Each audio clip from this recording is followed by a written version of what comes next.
I want to talk about the athletic metaphors in the Bible. Szeretnék ilyen sportolói metaforákról beszélni. Like you, we have, I assume, we have the Olympics on non-stop. Ahogy nálatok is, és nálunk is, gondolom mindenkinél megy az olimpia folyamatosan. Even if you're not watching it, you probably see it on your Facebook feed, you see it on the news, you know what's happening. Vagy lehet, hogy nem nézed állandóan, de a Facebookon felbukkan, látod a hírekben, és tudod, hogy most történik. Thousands of athletes from around the world competing in Paris. Az egész világról több ezer sportoló gyűlik össze ugye Párizsban, és ott versenyeznek egymással. And some of the competitions are absolutely fantastic to watch. És van néhány olyan verseny, amit egyszerűen fantasztikus nézni. Have you seen any of the gymnastics? Láttátok esetleg a szertorna bajnokságot? How they run and they jump and they twist and they propel themselves into the air. Mondjuk egy ugrás gyakorlatot, ahogy egy sportoló nekifut, ugye a dobbantóról így felrepül, megfordul sokszor, és aztán egyszerűen csak így a levegőből leérkezik. Twisting and turning so fast you can't even count. Alig tudod megszámolni, hogy a levegőben hányszor fordul meg. Was that 2 turns or 3 turns? Kétszer fordult, vagy esetleg 3-szor? And then they land. És aztán ugye így just like that. Beleállnak a földbe. And that's about the only thing that I can do. És ez az egy dolog, amit ebből meg tudok ismételni. And you and I know that if we tried that, we would end up in the hospital or worse. És tudod nagyon jól, hogyha te vagy én megpróbálnánk egy ilyen gyakorlatot, valószínű a kórházban végeznénk, vagy még egy rosszabb helyen. Or I was really taken by just really what I think is the premier event. Vagy nagyon-nagyon megragadott a számomra talán legfontosabb esemény az olimpián. The men's 100 meter sprint. A férfi 100 méteres síkfutás. The fastest man in the world. Akik ugye láthatjuk a világ leggyorsabb versenyzőit. First time it happened that all 8 runners finished under 10 seconds. És ez volt az első alkalom, hogy mind a 8 döntőbe jutott versenyző 10 másodperc alatt futott le a távot. There was not a clear winner. Nem volt egyértelmű, They all could have been winners. hogy ki nyert, szinte bárki megnyerhette volna. Some of the competitions are won, like this one, by thousands of seconds. És például ez a versenyszám, de más versenyszámok is akár egy 1000 másodperc kérdése az, hogy ki nyerte meg. And what do these athletes do to prepare for this? Mit tettek ezek a sportolók, hogy egy ilyen versenyre felkészüljenek? What do they do so that they can have that 5,000ths of a second advantage over their competition? What do they do? Mit kellett ahhoz megtenniük, hogy ez az 5000 másodperc különbség meglegyen, hogy mondjuk ők nyerjék a versenyt? Mi szükséges ehhez? We kind of have an idea. Nagyjából van erről elképzelésünk. We hear about constant training. Halljuk, ahogy folyamatosan edzenek. Diets.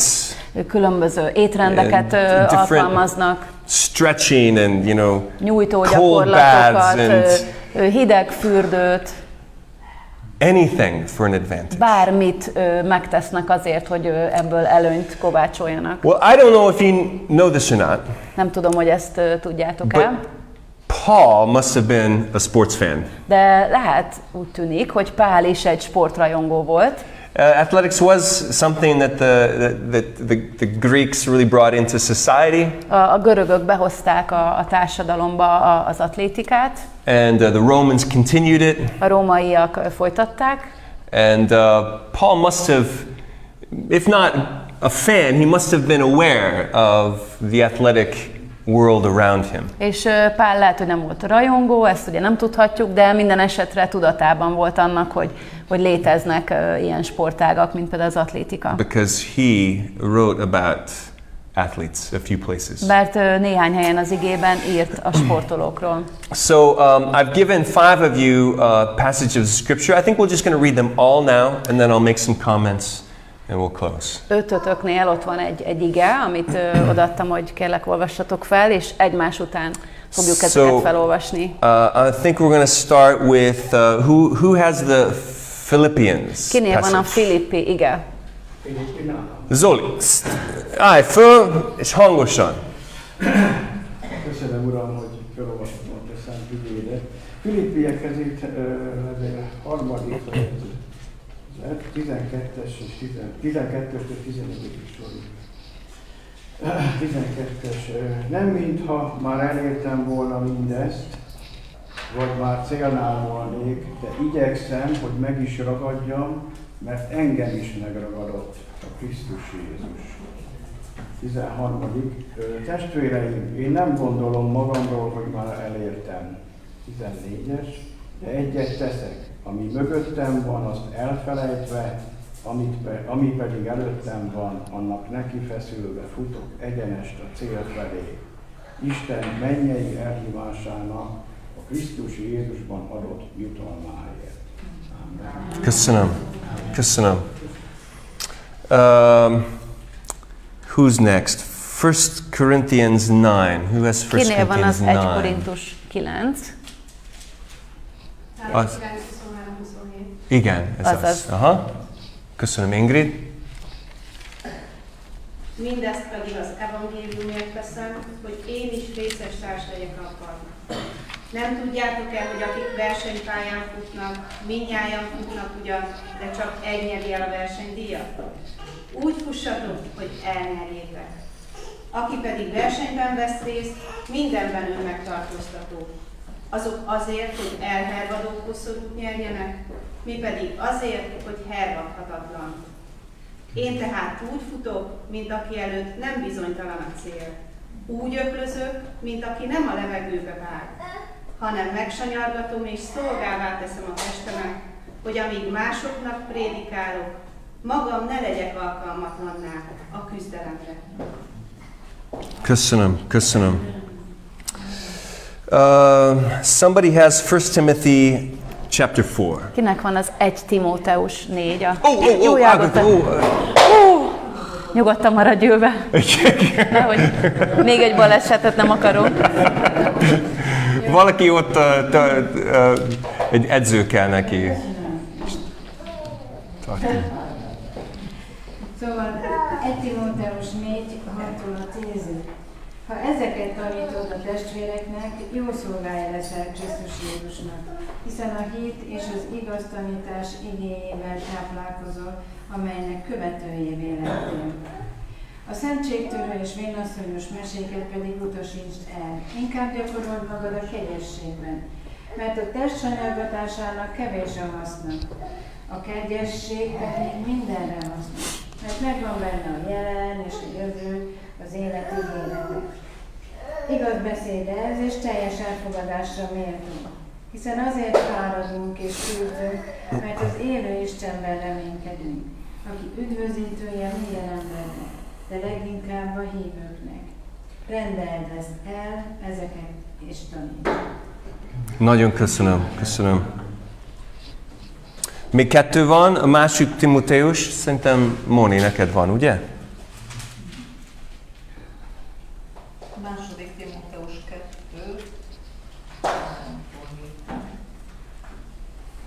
Vállald velem együtt a szenvedést, mint Krisztus Jézus jó katonája.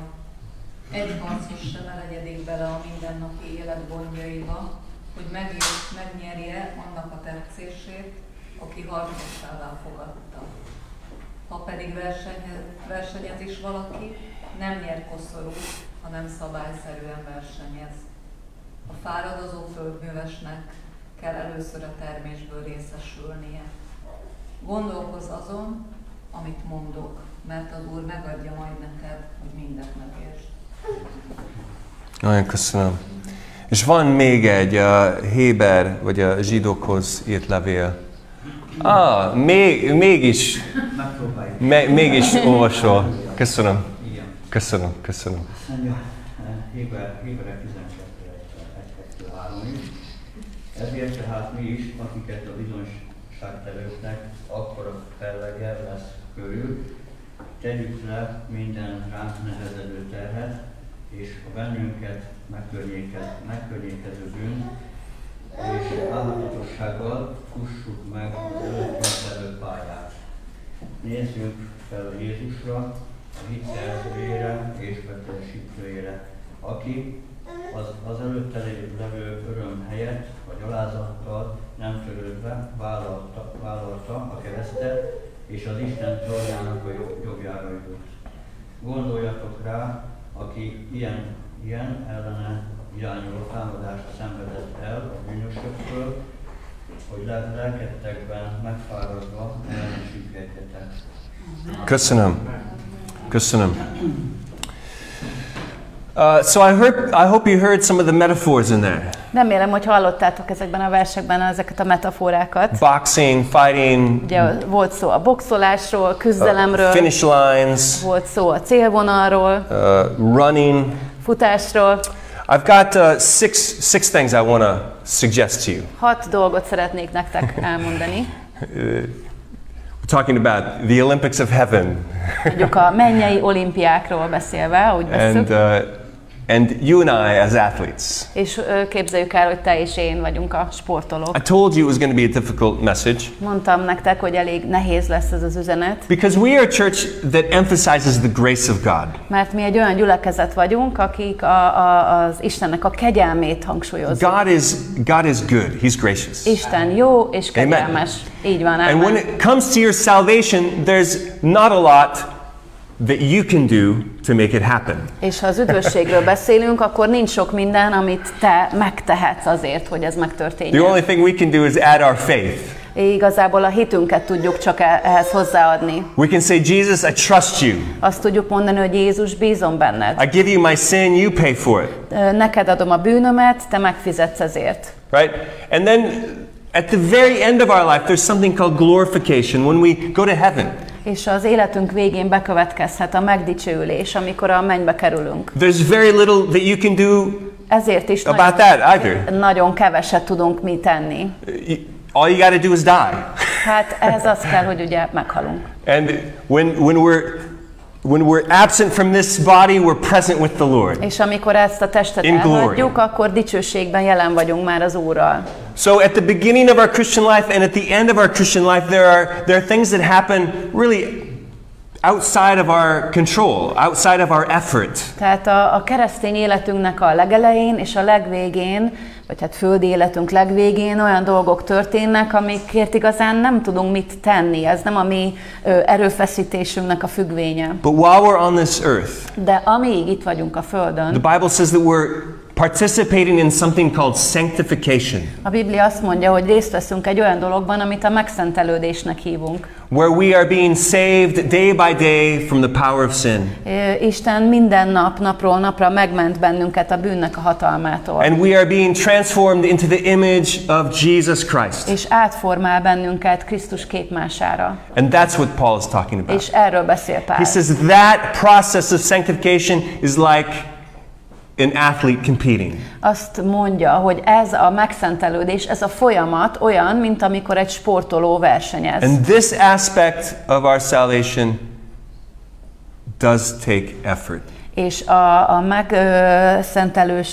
megszentelődés valóban a mi erőfeszítésünket is igényli. I'm not saying it's not outside of God's grace. Nem mondom, hogy ez kívül esik Isten kegyelmén. It's still by God's grace that we reflect the glory of God here on earth. Mindez Isten kegyelme, hogy mi itt a Földön az ő dicsőségét tükrözhetjük. It's still the grace of God working in us that makes us holy. Még mindig az Isten kegyelme az, hogy ő megszentel bennünket, szentté tesz bennünket. But I don't believe God will do that work in you without your effort. De úgy gondolom, hogy Isten nem teszi meg benned ezt a munkát, ha te nem teszed hozzá a magadét. He wants your cooperation. Szeretné, hogyha ebben együttműködnél. Like two pedals of a bicycle. Mint a biciklinek a két pedálja. God pushes one pedal. Isten egyet meghajt. And it's your turn to push és the other aztán one. te jössz, hogy a másikat And this is megcsináld. how we grow. Így növekszünk. And Paul uses an athlete as an example. És Pál ehhez egy sportolónak a képét használja, So hogy ezt here's megértsük. 6 things I want to encourage you with. Tehát itt ez a 6 dolog, amivel szeretnélek titeket bátorítani. 6 things that I hope will help you be a better heavenly athlete. Ez a 6 dolog remélem, hogy segít benneteket abban, hogy jobb mennyei sportolók legyetek. So that you will have an advantage over your competition. Hogy neked úgymond előnyöd legyen ebben a versenyben. So that you will run your race well. És jól fusd meg ezt a pályát. Because Paul says we should run to get the prize. Mert azt mondja Pál, hogy fussunk, hogy megkapjuk a jutalmat, a díjat. The first thing Az első dolog is strict training, a kemény edzés, exercise. a gyakorlás. Paul uses a word in 1 Timothy 4:7. He says exercise Ezt or használja, gyakorlás. igen, az 1 Timóteusban is Pál, hogy gyakoroljatok, edzétek a testeteket, úgymond. And this word, it's the Greek word is gymnazo. A gimnázó az a görög szó, amit itt látunk. It's where you get the word gymnasium. Innen jön hát igen, magyarul a gimnázium, az kicsit más jelent. In Hungary, it's a school. Ugye magyarul ez egy iskolát In jelent. America, gymnasium is a sports hall. Angolban ez a szó, hogy gymnasium, ez viszont a tornateremnek a megnevezése. But I think they both reflect the original meaning. De azt gondolom, hogy mind a két szó tükrözi az eredeti jelentést. The original meaning is a place to train. Tehát ez egy olyan hely, ahol edz valaki. Whether it's physical, like in a sports hall, Legyen ez fizikai edzés, mint ugye egy or tornateremben, whether it's mental, like at a school. legyen az akár mentális, szellemi növekedés, edzés, mint ugye egy iskolában. You are practicing, you are training. Mindkét módon gyakorolsz és edzed magad. And actually, this word in Greek actually has another, it doesn't just mean training, but it means to train naked. Yeah. Nem csak azt jelenti, hogy edzeni, hanem hogy mezítelenül edzeni. And what I think, obviously in the Greek world, when they competed, they stripped down they were naked. Tehát a görög világban tényleg így versenyeztek, minden ruha le, és úgy. So nothing would be in the way. Hogy semmi ne legyen útban. Kind of like today, except they just wear really tight clothes, right? Nyilván Nothing hindering. Nyilván ma nem így zajlik a verseny, de ugye elég testhez álló mezeket, ruhákat viselnek a sportolók, hogy szinte semmi ne akadályozza őket a versenyzésben. But I think the idea is practicing. De azt gondolom, hogy itt ez a lényeg, hogy gyakorolnak. To be an athlete is not just always competition. Nem mindig csak versenyzésről szól egy sportoló élete. You need conditioning and strength training. Szükséges ahhoz, hogy az erőnlétedet, az állóképességedet is fejleszd. I know my sons who play handball, sometimes they have training in handball without the balls. Right? Ugye a fiaim kéziznek, ezt tudjátok, és nagyon sok edzésük van úgy, hogy nincs is ott a labda. I think that's what schools are. Ilyen egy iskola is. It's a chance to practice the math. Mondjuk gyakorolhatod a matematikát. Right? Before you're building the building, you got to know the physics and the science behind it. Mielőtt mondjuk valaki nekiáll egy épületet megtervezni, azért nagyon fontos, hogy ismerje a matematikai, fizikai szabályokat, és ezeket jól begyakorolja. And in our Christian life, we have this term, spiritual disciplines. És a keresztény életünkben is van egy ilyen kifejezés, hogy lelki gyakorlatok, lelki gyakorlás. That's the time when you sit down in your prayer room and you pray and read your Bible. Ez egy olyan gyakorlás, vagy egy olyan cselekvés, hogy leülsz az imaszobádban, imádkozol, és olvasod az igét. It's when you decide you're going to fast for a season, for a reason. Vagy elhatározod, hogy mondjuk böjtölni szeretnél egy bizonyos ideig, egy bizonyos ok miatt. I would even say that this is a part of our spiritual discipline. We come to church and we raise our hands and we worship. Azt gondolom, hogy ez is része a lelki gyakorlatnak, hogy itt vagyunk együtt a gyülekezetben, és együtt dicsérjük Istent. We love each other. We're in fellowship. Együtt vagyunk, szeretjük egymást, közösséget alkotunk. I don't believe you will be a strong athlete, a spiritual athlete without spiritual disciplines. És ne gondold, hogy egy jó lelki sportoló lennél, vagy mennyei sportoló, ezek nélkül, a lelki edzések nélkül. Sometimes I hear Christians say things like, I really don't like to read.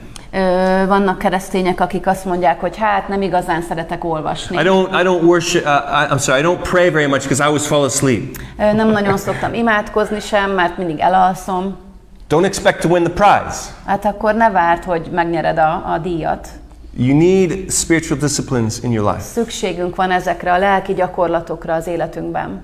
Now, when I say win the prize, I'm not talking about your salvation. És figyeljétek arra, hogy amikor azt mondom, hogy megnyerni a díjat, azzal nem az üdvösségünkre utalok. But don't expect to see a lot of spiritual transformation in your life. Inkább arra, hogyha nem csinálod ezeket a lelki gyakorlatokat, akkor nem nagyon várhatod el, hogy ilyen lelki átformálódás következik be az életedben. So the first thing, Tehát ez az spiritual disciplines, első dolog, exercise. lelki gyakorlat, edzés. The second Második, is hard work.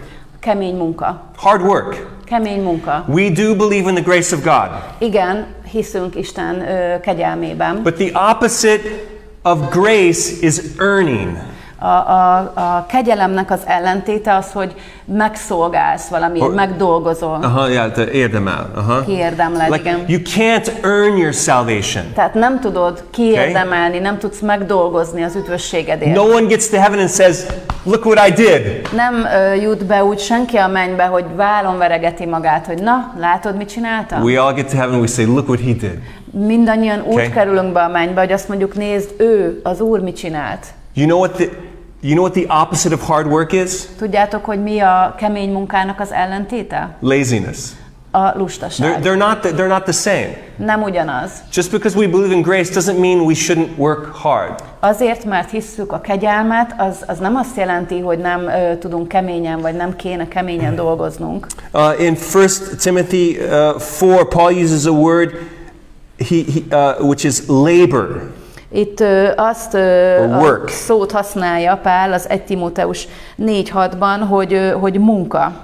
And this in its verb form means to labor to the point of exhaustion. És ennek a szónak az igei alakja, mármint úgy nyelvtanilag igei alakja, az azt jelenti, hogy dolgozni, munkálkodni addig, hogy már teljesen kimerültél. If your Christian life if your sanctification is just a hobby, hogyha a keresztény életed, a megszentelődésed, az csak egy ilyen hobbi, you might not make it very far. Akkor lehet, hogy nem jutsz túl messzire. I know when it comes to artistic things, I had a very bad understanding when I was young. Amikor fiatal voltam, akkor nagyon rossz volt a rálátásom, vagy a véleményem arról, hogy mit is jelent művészileg képezned magad. In fact, I was a basketball player, and I probably had the same idea as a basketball player.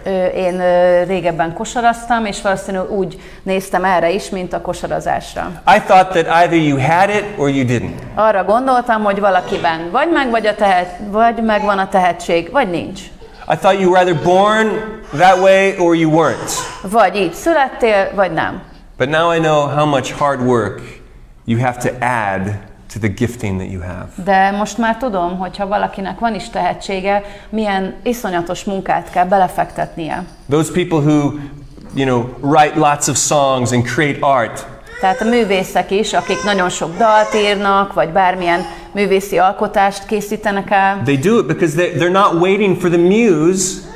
Úgy csinálják, hogy nem csak várják, hogy a múzsa homlokon csókolja őket. No, they look at it as work and they put in the work. Úgy néznek rá, mint egy munkára, és valóban megdolgoznak ezért. And athletes who compete in the Olympics, they just weren't born that way. És a sportolók is, akiket látunk az olimpián, az nem csak úgy született, hogy már ilyen jó, But they worked hard. hanem ezért keményen megdolgozott. They worked hard. Nagyon keményen. They had no other hobbies. Nem volt más hobbiuk az életben. What do you think the church would look like? Szerintetek hogy néz neki a gyülekezet? Or your own life?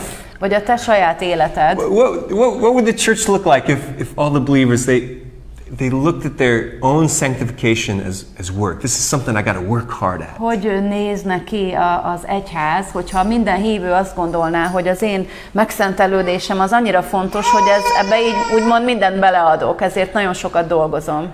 I would think that we would shine so brightly in this world. Azt gondolom, hogy nagyon fényesen ragyognánk ebben a világban. That non-believers, they would have to wear sunglasses around us. Annyira fényesek lennénk, hogy a nem hívőknek napszemüveget kéne fölvenniük. Because they would see Jesus. Mert felragyogna belőlünk Jézus. The third thing I wanted to say A harmadik dolog, amit meg szerettem volna említeni, is an athlete has self-control. az az, hogy egy sportolónak van önuralma. All day, every day. Minden nap, egész nap. On and off the field. Vagy a pályán van éppen, vagy nincs. An athlete has the identity of an athlete. Egy sportolónak az az identitása, hogy ő sportoló. It affects how they sleep. Az arra is hatással van mindez, hogy mondjuk hogyan alszanak. It affects what they eat. Vagy mit esznek. It affects everything about their lives. Minden, az egész életüket befolyásolja ez. And Paul uses the term self-control in 1 Corinthians. Az 1 Korintusban láthatjuk, hogy Pál használja ezt a kifejezést. That we need to have self-control. Hogy szükséges, hogy legyen önuralmunk. Now Paul in another place he says that's a fruit of the Holy Spirit. És Pál máshol leírja, ugye, hogy ez a Szentléleknek a gyümölcse. As we walk with the Holy Spirit, we take on the Christ-like identity. Ahogy a Szentlélekkel járunk, felvesszük magunkra ezt a krisztusi identitást. And we can have self-control. És így önuralmat gyakorolhatunk. That means we're not controlled by our emotions. Ez azt jelenti, hogy nem az érzelmeink irányítanak We're not controlled by bennünket, our desires. nem a vágyaink irányítanak. We tell our bodies what's going on. Mi mondjuk a testünknek, hogy ez van, vagy az Right? van. We have self-control. Nekünk önuralmunk van. Sometimes Christians have little self-control, Néha a keresztényeknek nagyon kevés az önuralmuk, but they ought to. de kell, hogy legyen. As we practice self-control with the help of the Holy Spirit, Ahogy gyakoroljuk az önuralmat a Szentlélek segítségével, in the power of the Holy Spirit, a Szentlélek erejével, God begins to transform our lives. Isten elkezdi átformálni az életünket. So far we got spiritual disciplines, hard work, Tehát and beszéltünk self-control. arról, hogy ugye kell a lelki gyakorlat, a kemény munka és az önuralom. And the fourth thing Most jön a negyedik. is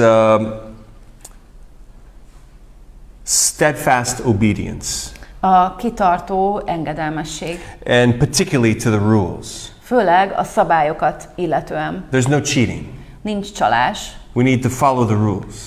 Szükséges, hogy kövessük a szabályokat. In 2 Timothy 2, Paul says that every athlete competes according to the rules. A második Timóteus 2-ben olvashatjuk, hogy minden sportoló szabályszerűen versenyez. If they don't, Ha nem, they can't be crowned. akkor nem kaphatja meg a koronát. Right? There are no shortcuts. Nincsen ilyen B-terv, vagy ilyen kerülőút. Right? You can't sign up to run the marathon and then like only run 10 kilometers because you found a shortcut. Nincs olyan, hogy valaki benevez egy maratoni versenybe, és hát talál valami kis mellékutcát, és akkor ő csak 10 kilométert fut le. There's no cheating, no steroids, no shortcuts. Nincs csalás, nem használhatsz szteroidokat, nincs ilyen kis mellékvágány, amin részt vehetsz egy versenyen. And the scripture seems to indicate that we are to run the race set before us. És azt írja az ige, hogy meg kell futnunk ezt a versenyt, amit Isten elénk rakott. I'm prone to laziness. Én hajlamos vagyok a lustaságra. I'm prone to look for some shortcut. Hajlamos vagyok arra, hogy keresem ezeket a kiskapukat. Maybe I don't have to. Maybe I could be successful in this Christian life without my prayer time. Talán lehetek úgy is sikeres ebben a keresztény életben, hogy hát úgy átugrom az ima idejét. Right? Maybe I could be successful in my sanctification without real fellowship with believers. Maybe. Lehet, hogy tudok úgy is sikeres lenni ebben a megszentelődésben, hogy úgy igazán nem veszek részt közösségben más hívőkkel. I doubt it. Hát kétlem, mondjuk. I doubt it. Kétlem, hogy így lenne. There seems to be no cheating. Mert itt sincs csalás. No shortcuts. Nincsen ilyen mellékvágány. We are to run the race before us. Azt az utat kell megfutnunk, azt a pályát, ami előttünk van. The fifth thing Az ötödik dolog. is successful athlete has a strategic goal. Egy sikeres sportolónak van egy stratégiai célja. And what I mean is that a successful athlete knows their opponent. Azt jelenti ez, hogy egy sikeres sportoló ismeri az ellenfelét. Paul used this idea. He says, I'm not just shadow boxing. Azt írja Pál, hogy én nem csak így a levegőbe ütök, vagy levegőbe boxolok, but I beat my body. hanem I discipline my body. hanem fegyelmezem, sanyargatom az én testemet. He knows his opponent. És ismeri az ő ellenségét. This word discipline, Ez, hogy fegyelem, vagy sanyargatás, it's kind of a violent word. ez kicsit egy ilyen erőszakos szónak hangzik. The word discipline that Paul uses here in 1 Corinthians 9 says to bruise or to beat black and blue. Az 1 Korintusban ez a szó, amit itt Pál használ, ez azt jelenti, hogy így sérülést ejteni, és így úgy megverni, hogy így színes a bőröd, vagy tudjátok, ilyen He says, I discipline my body. Tehát, hogy így, ilyen keményen megsanyargatom a testemet.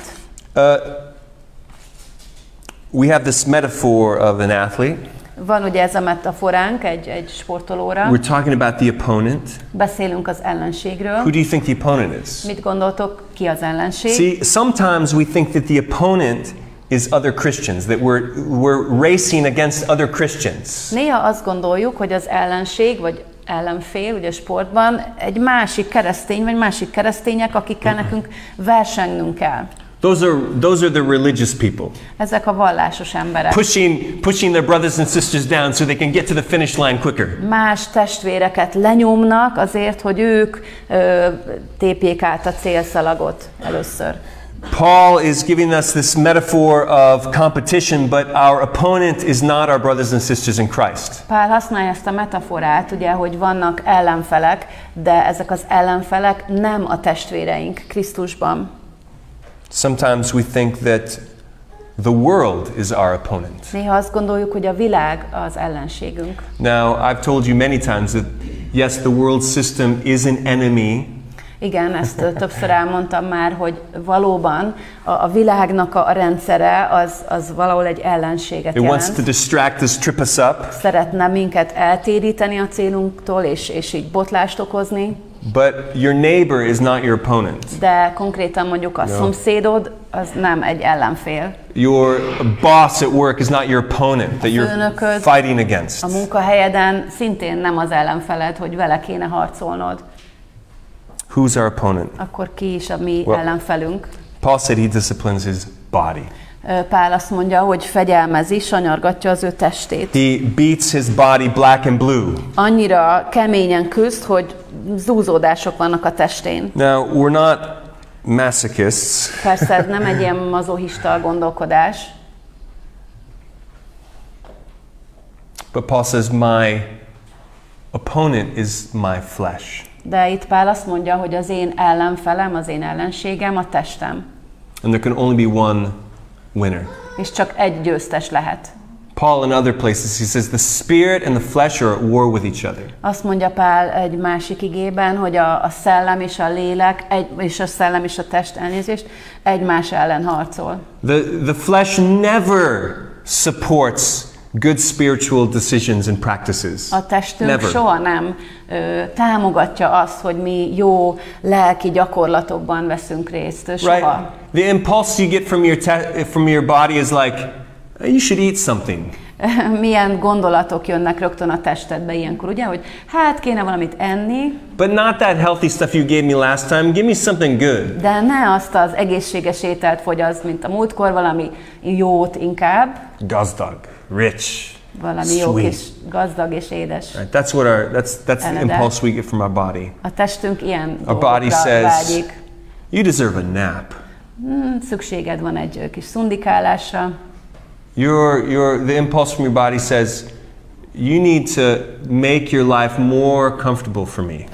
Azt mondja a tested, hogy legyen minél kényelmesebb az életed. The impulse from your body, from your flesh, it never says, hey, I think you need to sit down and pray a little bit. Soha nem mondja azt a tested, hogy na hát, mi lenne, ha egy kicsit leülnél és imádkoznál. Ilyet a testünkből nem ered egy ilyen vágy. And by the way, when Paul uses this term flesh, he's not really talking about like your body necessarily. És amikor az igében Pál ezt a szót használja, hogy a testünk, akkor nem konkrétan a húsvér testünkre utal. There's this Greek word sarx, which kind of means this. It's all the desires connected to your body. A görög szó az a sarx, és ez azt jelenti, hogy egy olyan testi gondolkodás, ami olyan testi vágyakat tükröz. It's your natural desires. A természetünkből fakadó vágyainkról They do van not szó, support good spiritual decisions and practices. amelyek nem támogatják azt, hogy te jó lelki döntéseket hozz, és jó lelki gyakorlatokat alkalmaz. Paul says, I beat my body. Úgyhogy Pál azt mondja, hogy én sanyargatom a testemet, a testi gondolkodásomat. My body might be tired, but I need to pray. Lehet, hogy a testem fáradt, de szükségem van arra, hogy imádkozzak. I'm going to do whatever I can to stay awake so I can És pray. bármit megteszek azért, hogy ébren maradjak és tudjak imádkozni. My body wants to be lazy, to sleep in. Szeretne a testem lustálkodni, alukálni. Doesn't want to get involved in other people's lives. Nem akarja, hogy én más emberek életében részt vegyek. Doesn't want to sacrifice for other people. Nem akarja, hogy áldozatokat hozzak másokért. But I will tell my body what to do. De én mondom meg a testemnek, hogy mit csináljon. Know your opponent. Ismerd meg az ellenfeledet. The last thing. Az utolsó dolog Singular focus. az, hogy egy fókusz legyen, egy célpont legyen. Keep your eyes on the prize. Hogy a díjra, a jutalomra helyezd a tekintetedet. Sometimes we think that participation is enough. Néha azt gondoljuk, hogy ugye a részvétele fontos. And certainly there are probably plenty of Olympic athletes in Paris right now where the participation is enough. És természetesen Párizsban is nagyon sok olyan sportoló van, akinek ez hatalmas dolog, hogy eleve ott van, hogy részt vehet. I'm just happy to be here. Egyszerűen csak örül neki, hogy egyáltalán ott lehet. I know I'm not going to win, but I'm just happy to be here. Tudom, hogy nem én leszek az aranyérmes, de örülök, hogy kijutottam. Paul says you shouldn't have that attitude. Pál azt mondja, hogy a mi életünkben nem így kell ránézni a célra, Put your eyes on the prize. hanem hogy helyezzük a tekintetünket a célra, a díjra. Race in order to win. Úgy versenyezzünk, hogy nyerni akarunk. What is the prize? És mi is ez a díj? Well, I really don't think Paul is talking about our salvation necessarily, Azt gondolom, hogy itt nem or like igazán, our eternal life. nem az örök életről, vagy az üdvösségről beszél. But it's very Pál, much connected. de köze van hozzá. But I think what he's really talking about is our godliness, our Christ-likeness. Azt gondolom, hogy itt arról beszél, hogy mi istenfélők és krisztusiak legyünk. And somehow our godliness and Christ-likeness on this planet will be reflected in the age to come. És valahogy az, hogy mennyire vagyunk istenfélőek és krisztusiak, az valahogy tükröződik majd az eljövendő világban. I'm not sure how. Nem tudom biztosan, hogy ez Paul hogy seems lesz. to indicate that there will be some hierarchy in the kingdom of God. Valahogy valami fajta hierarchiára céloz Pál Isten országában. And those who were faithful here will be faithful there. Hogy akik itt hűségesek voltak, azok ott is azok lesznek. Those who were holy here will be more glorious there? I don't know, brighter? I don't know. Akik itt szentebbek voltak, azok ott is szentebbek lesznek? Ugye ez ilyen kicsit bizonytalan, vagy nem tudom, ragyogóbban lesznek dicsőségesek? I don't know what the connection is exactly. Nem tudjuk pontosan, hogy ez milyen kapcsolat vagy összefüggés. But Paul does say that we will stand before our Lord De Pál azt elmondja, hogy ott fogunk állni az Úr előtt, for judgment. és lesz egy ítélet. Not the judgment of life and death, Nem az élet-halál ítélete, but the judgment called the Bema seat. hanem a Béma trónnak nevezett ítélet. It's the throne that a general would sit in after victory. Ez egy olyan trón, amire egy hadvezér ülne rá egy győzelem után. And he would reward his faithful, brave soldiers. És itt kapnának jutalmat azok a katonák, akik bátrak voltak és hűségesek. And those who were not brave, és akik nem voltak bátrak, those who were cowardly, és gyáván viselkedtek, were not rewarded. ők nem kapnak jutalmat. Paul says that all of our works, all of our life will be placed in a crucible, or like a fire. És azt mondja itt Pál, hogy az egész életünk, az egész munkásságunk úgymond egy ilyen tűzbe helyeződik. And if our life was made of wood, hay and stubble, És hogyha széna, szalma vagy fa anyagú az életünk, it'll burn away, akkor elég, and we will have nothing. és nem lesz semmi belőle.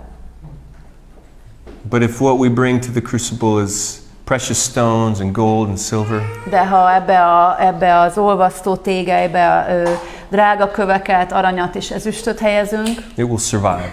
akkor ugye kibírják a tüzet.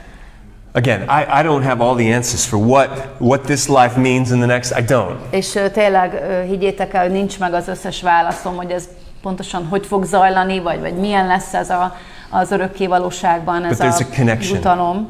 De valamilyen kapcsolat az van. And don't you want to enter into glory with perhaps a gift for your king? És nem akarnál-e úgy belépni a dicsőségbe, hogy van nálad valami ajándék a király számára? Not as one who just barely got in. Nem úgy, mint aki úgy épp becsusszant. I mean, I don't know that we're going to feel shame there. Nem tudom, hogy lesz-e olyan, hogy szégyen, amikor esetleg oda kerül valaki. I don't think anyone's going to be sad Nem there. gondolom, hogy bárki szomorú lenne ugye a mennyben. But if God has done such great things for you, don't you want to spend this life for Him? De hogyha Isten akkora csodálatos dolgokat végzett el az életedben, akkor nem akarnád érte élni ezt az életet? Doing the things that He wants you to do? Hogy olyan dolgokat tegyél, amit ő akar, hogy cselekedj. And if He's offering reward, és hogyha ő ezért valamilyen jutalmat ajánl fel, wouldn't you want to work hard to get it? Akkor nem lenne jó ezért keményen megdolgozni, hogy megkapjad?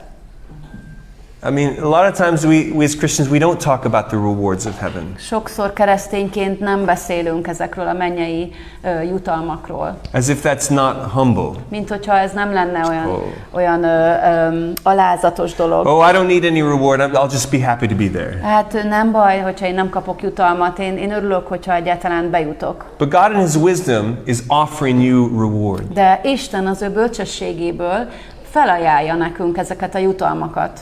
To motivate you. Azért, hogy motiváljon bennünket. To encourage you. Hogy bátorítson. So keep your eye on the prize. Úgyhogy helyezzük a tekintetünket a díjra. I think there are three things that God wants. Azt gondolom, hogy 3 dolgot szeretne Isten. I think He wants your heart. Szeretné megkapni a szívedet. And what I mean, He wants to have a relationship with you. Ez alatt azt értem, hogy szeretne veled kapcsolatban lenni. And everything else flows out of this. És minden ebből ered. He also wants your character. Szeretné a jellemedet is. Your godliness, your Christ-likeness. Az istenfélő mi voltodat, a krisztusi jellemedet.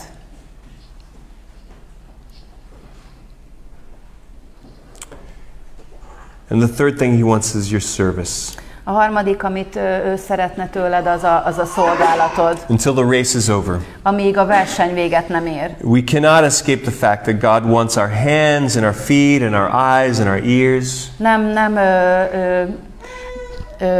rakhatjuk mellékvágányra azt a gondolatot, hogy Isten szeretné megkapni a kezünket, a lábunkat, a fülünket, a szánkat. We are to be His witnesses. Hogy nekünk tanúknak kell lennünk. Disciple makers. Tanítványokká tennünk embereket. Evangelists. Evangelizálnunk. Compassionate caregivers. Hogy nagyon önzetlenül és könyörületesen kell segítenünk másokon. He wants us to be listeners, encouragers. Szeretné azt, hogyha meghallgatnánk egymást és bátorítanánk. He wants us to be truth tellers. Szeretné, hogyha az igazat mondanánk. Healers. Gyógyítanánk. And light bearers. És hogy hordoznánk a világosságot. This is how we win the gold medal of heaven. Így kapjuk meg a mennynek az aranyérmét.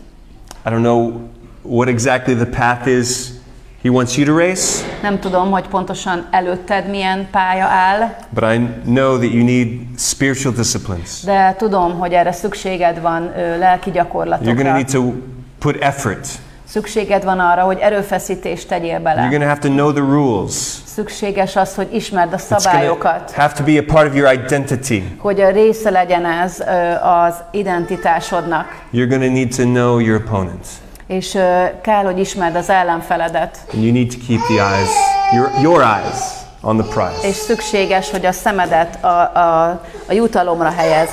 And you will not be disappointed. És akkor nem leszel csalódott.